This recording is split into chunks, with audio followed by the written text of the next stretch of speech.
Hello and welcome to another Tactical Corner. Today we're looking at the Planet 4 mission that the witch cult faced the Orcs. This is the section where we look at a few different tactics, strategies, as well as mission objectives that you can take back and use for yourself. So let's dive in, and not before you've watched the battle report, the link's down below.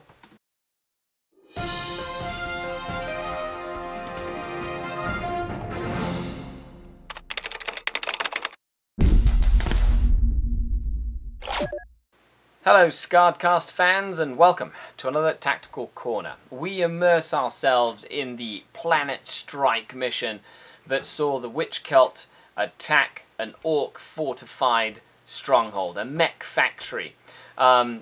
Really cool looking armies. You know, it was fantastic to see the orcs, the cool converted stompers and the converted knight all counting as bastions. So let's jump right in. I was playing a witch cult. Now, at the moment, without a codex, the witch cults are definitely on the lower power scale. But I tried to make something fun, a couple of flyers, Helions, Beastmasters, Blood Brides, even Urgul, which is technically core of the Archon, but who knows, maybe the succubuses had some pets. A Raider and a Venom. It was a very eclectic list designed to showcase lots of different styles of models. Now we go into the Orc list. It's a defending Orc list, lots and lots of walkers and tanks, and a decent amount of infantry. Now my biggest threat when I'm playing against an army like this are the walkers. Dark Eldar tend to struggle against dreadnoughts and walkers, and in this case he had a lot of them. He had 2 Death Dreads, 5 Killer Cans, an Orc Mega Dread. The infantry is easy for Dark Eldar to figure out, but even a witch cult will have a hard time against all those walkers. So my opponent was smart. He deployed everything relatively straightforward, right in the middle of the board, and put all the objectives very close together, except for one, out on a Manufactorum. Keeping everything close together was a smart choice, as it provided the Orcs the ability to focus on any objective at one time, and all objectives at once, really making me have to go in. Now, of course, the Orcs had the 3 Bastions, each represented by an Orc conversion. Bastions in a Planet Strike mission are very important. They're free to put fortifications on the table, and what they do is they provide valuable cover for any infantry and characters so that they don't get hit in an orbital bombardment. It also allows objectives to be placed inside them, which means that you have to kind of crack them open to kill the stuff that's holding the objectives. Now, the attacker does get first turn, and I was lucky that I got all of my reserves arrived on the 1 turn. It's incredible. On a 3+, I rolled, everything came in.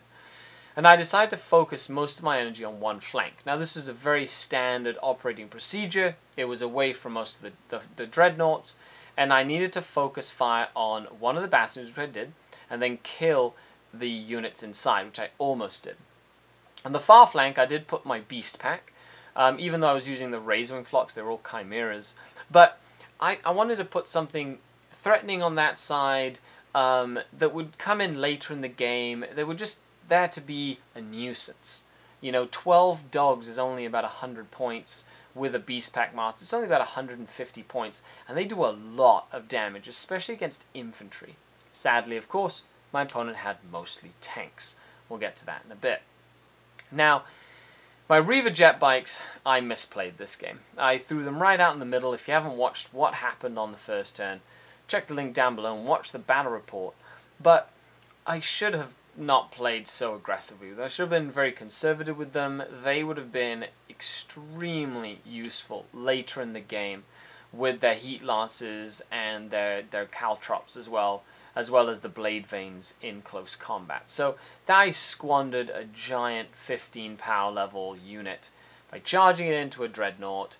Yes, I surrounded the dreadnought, but then the killer cans and everything just charged in and murdered all of them. And sadly, that meant the end of the Reaver jet bikes. Now, my target priority was relatively okay. I did take out the dreadnoughts. There was ones with flamers, but I really need to crack open the bastions. And I killed 2 of the bastions, no problem. The first one on the far flank with the mech, which eventually led to the death of the unit inside and the mech, but also of the one with the war boss in it, which was the central, larger bastion. Now this happened to be a crucial point in the game. Not only did the Reavers all die, but this kind of pulled the killer cans further back. It ended up not mattering at the end of the day, but needless to say, killer cans are tough to deal with in large squads. Now, once I cracked open the second bastion, I was able to focus on the Warlord. Both my succubuses jumped in and cut the Warlord down in hand-to-hand combat, and that was a pretty easy point for me. But at the end of the day, I was unable to crack open the third bastion. I was unable to kill the last of the killer cans. And having the bottom of the turn, my opponent, the Orcs, were able to really solidify their position on turn 6 and jump on objectives to take the victory away from the Dark Eldar. I could have been more aggressive. I could have made a tougher list, but this list was picked by the Patreons. They voted and made me play with a witch cult. So if you'd like more information on how to become a patron to the channel and you'd like to unlock some cool perks, make sure you check the link down below in the description. Other than that, until next time, this is Skari, your grateful host, signing off until next time. Skari out.